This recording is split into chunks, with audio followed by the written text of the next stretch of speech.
ya tenemos en videollamada a nuestro segundo invitado, Manuel Vélez Salas, licenciado en Economía por el TEC de Monterrey y experto precisamente en el estudio de este fenómeno lamentable de la piratería y sobre todo de las redes criminales que operan en México. Muy buenos días, Manuel, nos da mucho gusto que esté presente en este programa de Contralínea para hablarnos pues de un tema que no nos da mucho gusto platicar, pero que es necesario hacer conciencia en la sociedad, que es precisamente el de la piratería. Bienvenido.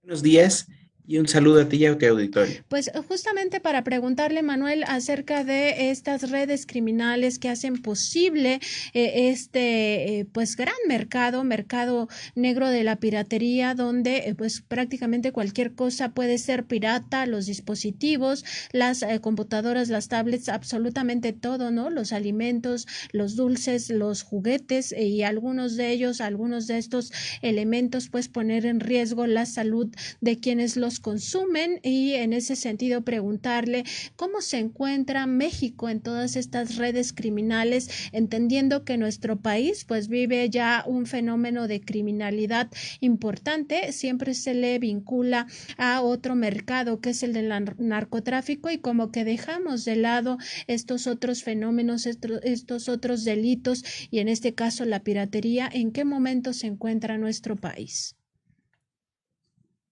Pues el caso de México llama la atención porque es al mismo tiempo un país de origen, tránsito y destino de la piratería.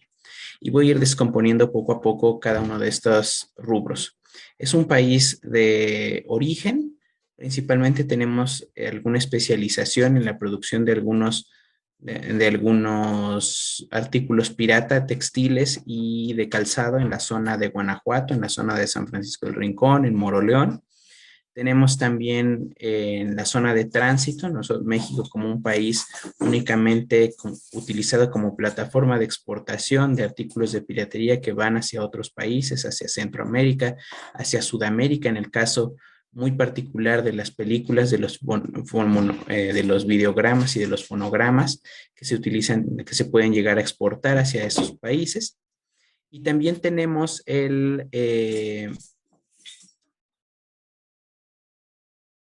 rubro de México como país de destino, que es en el que estamos pues, más familiarizados, en el que nosotros somos consumidores de la piratería, y eso pues abarca casi cualquier tipo de bien o artículo.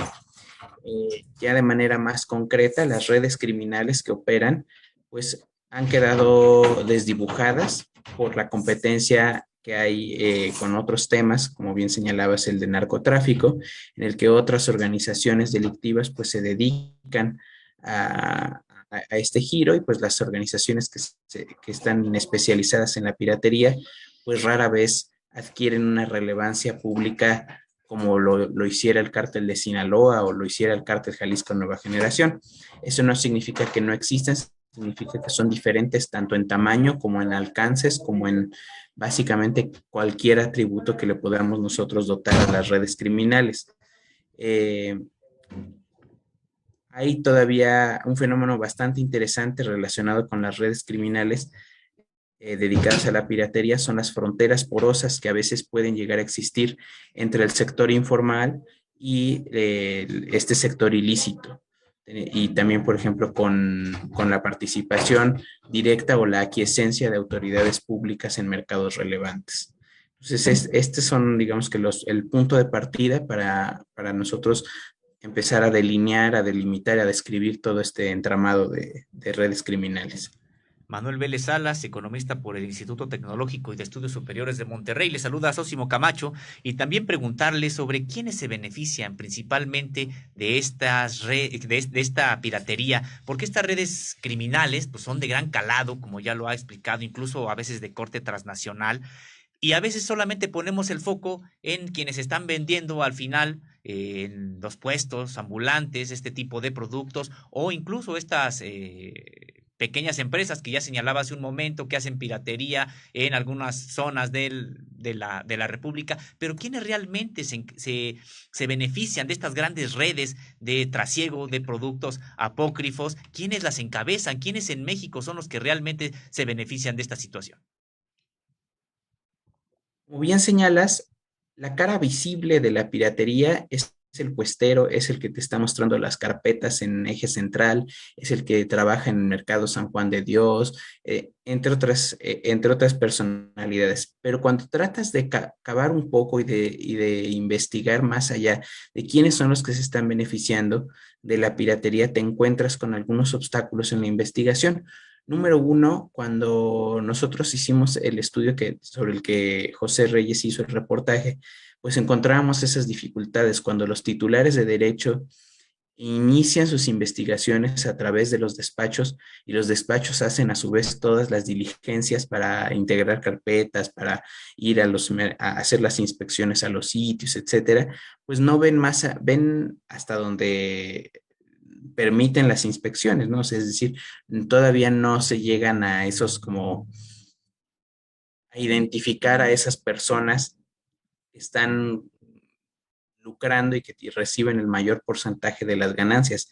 Se hablaba, por ejemplo, en algunos casos de los mercados en Guadalajara, que había personas de nacionalidad asiática que pues, llegaban a venir alguna vez a México y nada más se les veía una vez, y sin embargo, pues mantenían el control de los inventarios de piratería. También se hablaba, por ejemplo, de grupos políticos en la Ciudad de México que se llegaban a beneficiar del comercio y del ambulantaje en la zona centro, no únicamente ligado a piratería, sino cualquier tipo de ambulantaje, en el que a través de pago de coimas, de extorsiones o de sobornos, pues permitían estar le permitían a las personas estar en ese mercado. Había incluso otros testimonios que daban cuenta como antes en la piratería de discos, eso estoy hablando ya quizás hace 10 años, cuando los discos todavía eran como uno de los grandes formatos para la piratería de fonogramas, y te decían pues que una persona se dedicaba a la venta en Veracruz, recuerdo este caso, y cuando los Zetas cobraron auge, le dijeron, no, señor, usted ya no va a vender piratería a este precio, yo se la vendo a tal precio y usted nada más va a cobrar esto. Y entonces tenías esa cara visible del grupo llamado, o que se hacía llamar los Zetas, ¿no? No teníamos, digamos, la certeza si era si eran los Zetas o si era alguien que se estaba haciendo pasar. Es decir, tenemos esas como asimetrías que hay en la investigación y esos vacíos que hay que llenar. Y en el caso, por ejemplo, de medicamentos, pues lo que algunos nos contaban es que no eran las grandes redes criminales, las nacionales, que estas nos estamos imaginando como grandes corporaciones, sino que eran redes que tenían a una persona en Estados Unidos que iba por ellas, por los medicamentos y después los cajueleaba por la frontera norte y después los distribuía aquí a través de clínicas, ¿no? Clínicas privadas con doctores, con practicantes, etcétera. Y eso, digamos que configuraba todo el esquema, todo el guión criminal. Entonces, lo que me parece a mí fascinante de la piratería, tristemente decirlo, es la diversidad de actores que hay y lo bien que están escondidos, lo capaces que son para pasar por debajo de los radares, de los sistemas de aplicación de la ley y de recibir pues muy pocas sanciones, ¿no? Es un delito que ya lo decíamos, es un delito con altas ganancias y con un riesgo muy, muy bajo para quien lo perpetra. Cuando vemos toda esta complejidad de la cual nos está hablando, pues no podemos dejar de pensar también que en estas redes criminales, pues sin duda debe de haber complicidades con autoridades, sobre todo porque pues es posible que México sea país de origen en algunos productos, de tránsito en otros y de destino en otros. Es decir, hay muchas autoridades que pudieran estar involucradas, ¿no? Pienso, por ejemplo, en las importaciones importaciones por contrabando, por supuesto, de estos productos piratas, sobre todo de mercados asiáticos hacia México, pues ahí estamos hablando de las autoridades aduanales. Estamos hablando también de otro tipo de autoridades cuando vemos que no solamente en tianguis o en puestos ambulantes se vende piratería, sino también en centros comerciales o en locales establecidos, ¿no? Ahí estamos hablando de otro tipo de complicidades con otras autoridades locales, quizá de la policía, y también en el caso de la producción, pues estamos hablando de otro tipo de complicidades cuando vemos que incluso hay laboratorios, hay fábricas que se dedican a la producción a gran escala, no es no es una casa, ¿no?, que tiene un cuarto, una habitación destinada a esto, sino son fábricas establecidas. Entonces, ¿cómo podemos entender este fenómeno de las complicidades también en toda esta complejidad de la cual nos está hablando en el fenómeno de la piratería? Pues es una pregunta muy interesante. Creo que a la corrupción hay que agregarle el tamaño del mercado que representa México. En el caso de la piratería como destino y de aquella que es importada, pues nuestro sistema aduanero, hay que decirlo, no tiene facultades ex oficio para hacer algo relativo a piratería. Es decir, cuando ellos se encuentran en un pedimento, en una importación, algo que pudiera ser piratería, lo que ellos tienen que hacer es avisarle a las autoridades competentes, ya sea el INPI o ya sea Fiscalía General de la República, y esas autoridades después ya le tienen que avisar al titular de derechos, al titular de marca, al titular de derechos de autor: oye, ¿sabes qué? En la aduana fulana de tal encontramos piratería. Pero ese es un proceso que para algunas empresas, algunos titulares de derecho, pues les podrá significar algo, y para otros pues será irrelevante, ¿no? O sea, si les dicen, oye, está ingresando por tal aduana un pedimento con playeras, no sé, deportivas, pues no me interesa, ¿no? Pero puede ser distinta la actitud que tenga alguien del sector de lujo, que por 3 bolsas o por 2 relojes o por una cantidad pequeña, pues diga, pues sí, no voy a iniciar todo un procedimiento. Y en ese sentido, pues las autoridades aduanales revisan muy poco, tienen capacidades limitadas porque están limitadas por lo que tienen que hacer legalmente, que es el despacho. Tienen que hacer un despacho ágil, no pueden estar revisando uno por uno, y entonces en el transcurso de su operación algo se les irá. Hay oportunidades para la corrupción, sin duda que las hay, pero también en el caso aduanero hay que ver el tema de capacidades y de la suficiencia de las supervisiones, de tal forma que no generen demasiados rezagos en el despacho. Otra dimensión de las complicidades que pudiera haber con autoridades, y que es la más evidente, es la que tiene que ver con autoridades municipales, ¿no? Uno revisa los reglamentos que hay de comercio en las alcaldías, en los ayuntamientos, y textualmente, ¿no? Todos te dicen, no se puede vender piratería. Cosa que sucede, pues se vende piratería, ¿no? Entonces es difícil imaginar un mercado sobre ruedas, o incluso un mercado establecido, que no tenga al menos uno de estos productos, y esto sin duda pues es una señal de que hay algún mecanismo extralegal en el que se están pactando y que permiten estas transacciones a cambio de rentas, o a cambio de beneficios políticos, o a cambio de otros tipos de prebendas.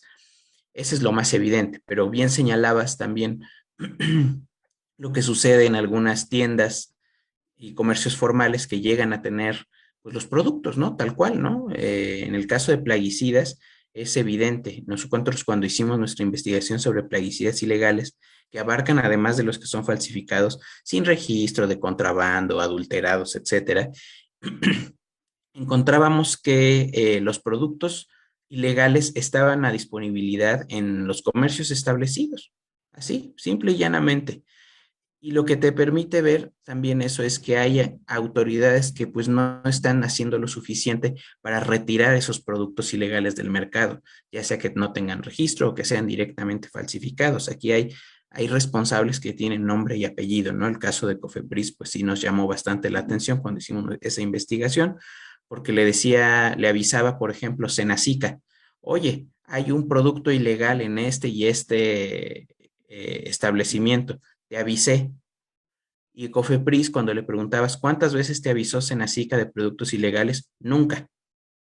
Entonces tenemos ahí un área de oportunidad muy significativa en cómo se aplica la ley, pues al parecer a discreción o al parecer que no está permitiendo pues proteger a los consumidores de estos productos, ¿no? Otros casos de bastante interesantes es lo que tiene que ver con los cables y los cargadores.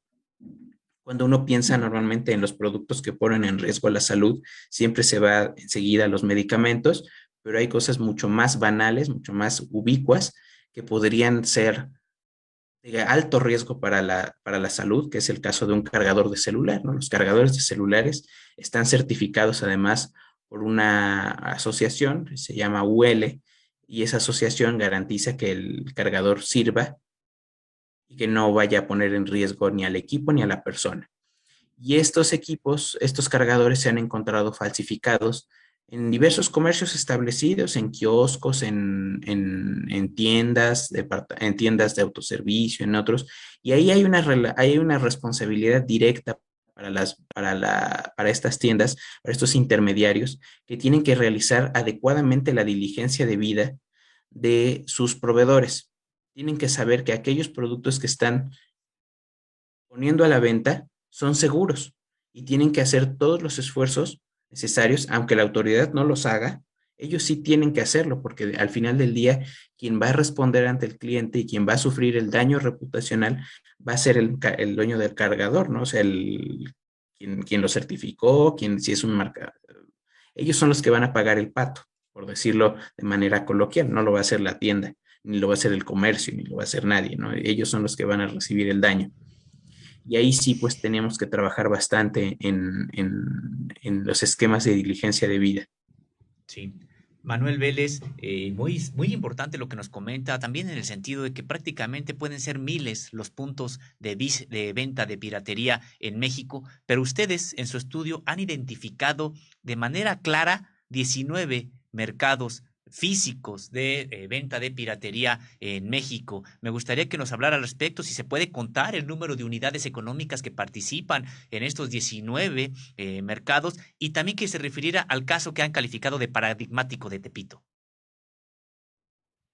Mira, el caso de los mercados relevantes es una noción que viene del reporte de la Oficina de Comercio de Estados Unidos, que anualmente se publica y que identifica algunos puntos de venta físicos y ahora ya digitales que son relevantes. Y son relevantes, uno, por su magnitud y dos, por su resiliencia. Y por resiliencia a las actividades de protección de los titulares de derechos, es decir, resisten a todo, ¿no? O sea, puedes hacer tú un operativo un año, se vacía el mercado y al año siguiente otra vez ya está lleno de piratería. Eso pasó, por ejemplo, en algunos mercados de Guadalajara. Y los que identificamos nosotros en el estudio son estos 19 que señalas, la mayoría están concentrados en el Bajío y en el Altiplano, entonces todo lo que es Ciudad de México, lo que es Puebla, pero eso también no excluye otros que identificamos en Nuevo León, en Guadalajara, en Chihuahua, en Baja California, etcétera, ¿no? Como tal, la cantidad de unidades económicas no es tan fácil de precisar porque en estos mercados también conviven otros giros. Te voy a poner un ejemplo muy interesante que nosotros contamos en el estudio. ¿Dónde crees que se ubica el principal importador paralelo legítimo, es decir, que sí puede importar tenis Nike? ¿No? Pues estaba nada más y nada menos que en Tepito. Entonces convivía esa oferta de tenis original, importado, de importación paralela legítima, y convive con el producto que seguro que hay pirata también, ¿no? Entonces, decir, oye, tantas unidades económicas se dedican a esto y tantas se dedican al otro rubro, pues es un poco complicado, ¿no? En piso de venta tienes lo que logramos identificar es alguna especialización o alguna, podamos llamarle vocación productiva, vocación comercial. En el santuario, por ejemplo, estaba vertido hacia la hacia la venta de medicamento falsificado, medicamento caduco, medicamento de muestras. y en otros pues tiene una diversidad pues, mucho más amplia, ¿no? El caso, como bien señalas, de Tepito, pues podías conseguir de todo, ¿no? Alcohol, cigarro, ropa, calzado, lo que gustes y mandes, ¿no? Que tienen como esa diversificación, pues se explica un poco por la dinámica de la demanda, ¿no? De quién es el consumidor de esos lugares y y del tipo de oferente, ¿no? Que puedes encontrar otros giros. Y hay otros casos, pues, mercados mucho más acotados, mucho más mm, limitados en su extensión, que podrían ser algunos que están ubicados en el norte del país, donde también convive con contrabando directo, ¿no? De producto que sí es original, pero que pues llegó aquí sin pagar algún impuesto a la autoridad.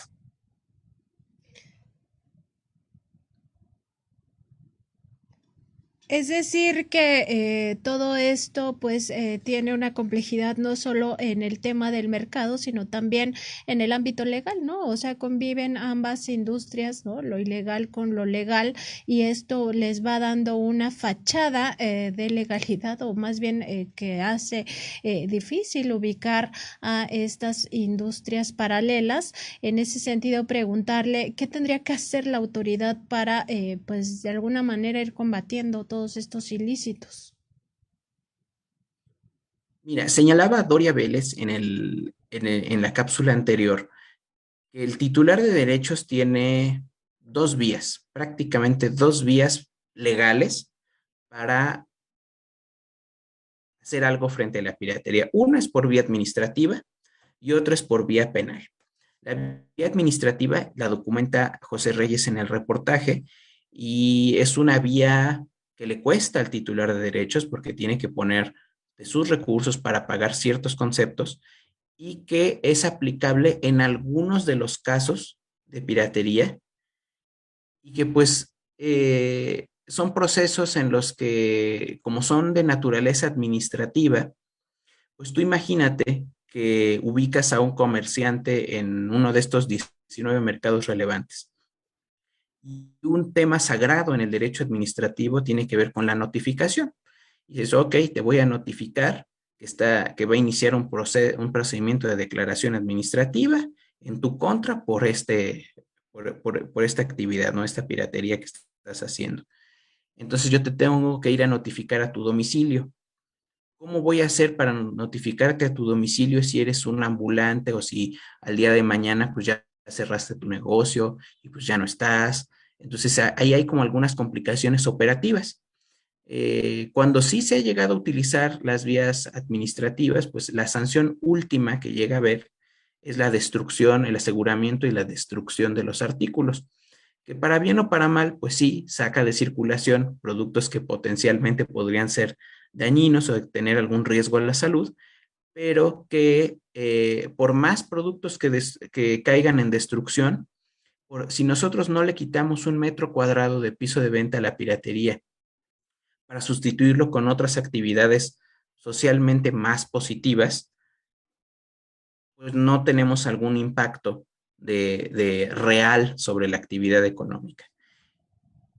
En el caso, por ejemplo, de los procedimientos penales, donde se tiene que acreditar algo que los jurídicos le llaman la mismidad de la cosa, es decir, que un artículo sea equivalente o la falsificación de la marca sea equivalente a esta, o sea, la original con esta, tiene que ser igual, la misma cosa.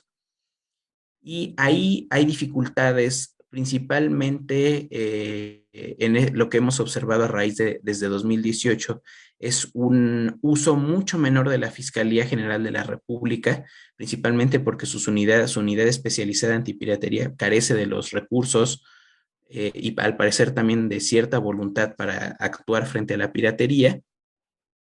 Los últimos resultados que tenían, pues ya no sabemos ni siquiera en 2020 y en 2021 si hicieron cateos, no sabemos si hicieron operativos en aduana, no sabemos si hubo aseguramientos de producto, es decir, tenemos muchas incertidumbres sobre el desempeño actual reciente de la Fiscalía General de la República en relación con estos delitos. Y creo que aquí nosotros como ciudadanos, que la mayoría pues no tenemos la titularidad de algún derecho y no tenemos esta posibilidad de defendernos ante, no sé, con el INPI o con la Fiscalía General de la República, pues el consumidor, ¿qué puede hacer, no? Es decir, ¿cómo se puede proteger un consumidor de esta cantidad abrumadora de piratería que hay, que pues pone en riesgo la salud o que pone en riesgo nuestra información o que pone en riesgo varios elementos, ¿no? ¿Qué es lo que podemos hacer? Pues realmente opciones legales tenemos pocas. Nosotros como no somos estos titulares de derechos, pues no podemos ir a demandar. Tenemos que tener mucho cuidado con lo que compramos. En el caso ahorita con la pandemia, que los canales de venta electrónicos pues han resurgido y han entrado en un auge que al parecer pues va a perdurar más allá de la pandemia, pues tenemos que tener mucha certeza sobre aquello que estamos comprando, desconfiar de los precios, ver cuáles son la reputación del artículo que estamos comprando, identificar en la medida de lo posible a partir de las fotografías o de las características físicas que tengan los bienes o que se reporten, pues ver que sea, asegurarse que sea el original. Digo, esto es una tarea a veces un poco complicada en algunos productos porque pues el consumidor trata de decidir al calor del momento y decir, pues este me lo llevo, está en buen precio, no está en buen precio y pues quizás no nos tenemos el tiempo suficiente para, para hacer todo un análisis de comparar el original con el pirata, etcétera. Pero sí como consumidor hay que tomar en serio este problema, ¿no? Es necesario y quizás otra manera de verlo sea en pensar en que en esta frase que decimos nosotros, que lo barato llega a salir muy caro, ¿no? Teníamos nosotros una experiencia de un consumidor que dijo, oye, voy a comprarme unas vitaminas, y el señor las compró en uno de estos mercados relevantes que vienen en el texto, y resultó que el señor llegó a una sala de emergencias solo por comprar unas vitaminas. Entonces pues es que estaban muy baratas, ¿no? Entonces tenemos que pensar antes de desembolsar el dinero. Por supuesto. Conversamos con el economista Manuel Vélez Salas acerca de todos estos fenómenos de la piratería y sobre todo las redes criminales que lo hacen posible, las complicidades que intervienen para que todo esto sea posible en el caso mexicano. Le agradecemos mucho estas reflexiones. Muy buenos días. Gracias. Buenos días.